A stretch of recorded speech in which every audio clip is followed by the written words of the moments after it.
Look at all these pieces. See how you're already confused? The manual explicitly says don't be an idiot and damage the floor. Try to listen. There's an Allen key.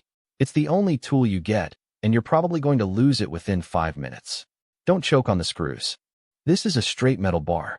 If you can't align it with the hole, honestly, just call a professional and admit defeat.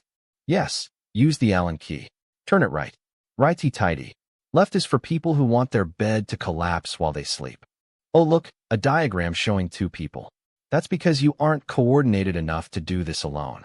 Don't pinch your fingers, hero. Push them together. If you force it and break the plastic, don't come crying to the comments section. These little plastic caps go on top.